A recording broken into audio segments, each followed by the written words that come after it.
Let's look at John Medina's brain rules, numbers 3 and 4, sleep and stress. Sleep is important, but how can we sleep?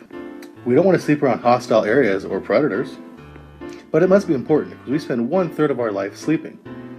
But what really happens when we are sleeping? What is our brain doing? Our brain is actually really active during our rest. Only during the non-REM is our brain not active, and that's only 20% of the time we sleep. Scientist William Dement stated, "Dreaming permits each and every one of us to be quietly and safely insane every night of our lives." Sleep is a battle, with one side wanting you to stay awake, with specific neurons and hormones, while the other side is wanting you to sleep, other brain cells and other hormones.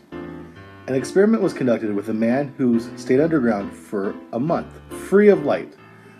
They found out that the body still has an internal clock, even without this light. So which type of sleeping pattern are you? A lark, an owl, or a hummingbird? Larks don't need an alarm clock. They wake up before it goes off. And they don't drink too much coffee. They're very productive right before lunch and they usually go to bed pretty early.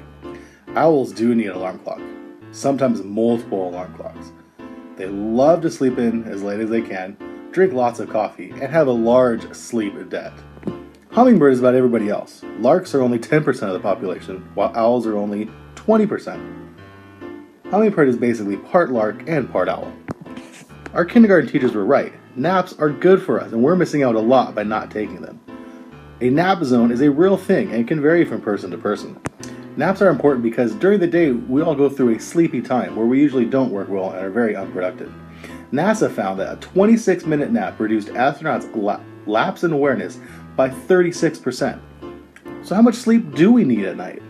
Scientists don't really know.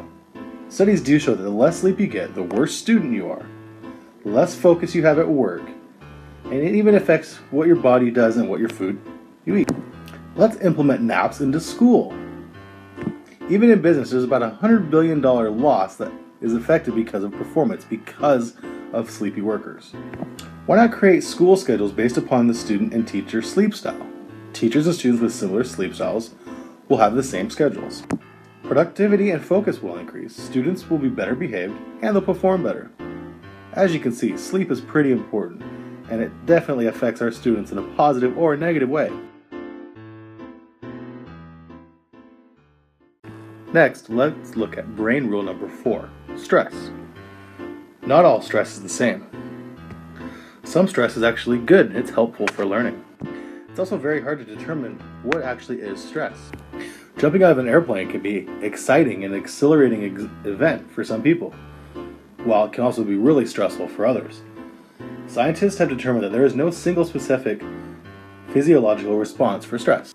The same response that you have for a great Thanksgiving meal is also the same response that your body gives for a scary event or other stress-related issues. Jinsuk Kim and David Diamond determined a 3-part definition that when all 3 of these occur will indicate stress. The first one is a measurable physiological response. This is some type of arousal or a stimulus that causes the body to react. The second is the desire to avoid the situation. You run away or you decide not to do something. The third one is a loss of control. You don't feel like you're in control of the situation.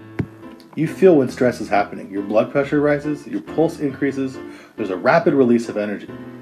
That is all what adrenaline does. Oppositely, cortisol is a release from your body to wipe out these unpleasant, stressful feelings. Simply put, it is a fight or flight mentality. Stress today is so different. No longer is it about a predator coming to attack us, or even an injury. It's now a hectic workplace, out of control children, or even money problems. Stress affects multiple parts of our bodies. For example, the cardiovascular system. Adrenaline causes scarring in our blood vessels, and too much of this scarring can block blood vessels, which leads to heart attacks or strokes. In our immune system, it initially sends out white blood cells to fight sickness or injury, but too much of these white blood cells can have a bad effect on us, even killing them off or producing less white blood cells. There's also memory and problem-solving issues. Stress can help us sometimes solve problems and remember effectively, but if there's too much or too severe a stress, it can help us stop or even forget certain things. So when does stress become too much? We all have our own tipping point. But how does stress affect our students? Stress at home will show up at school. There is no such thing as compartmentalizing stress.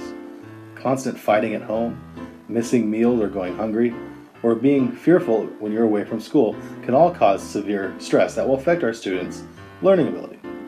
The stronger the conflict of stress, the more adverse effect it will have on learning at school. School usually starts for students around kindergarten or first grade, where the teacher is usually at first a stranger, but yet is teaching them for the entire day. We are ignoring the entire home life and how stable or unstable it is. Why not have parents be the students before their children? This can even begin shortly after birth. There can be parent training from day one. So as you can see, both stress and sleep play a vital role in how our students learn.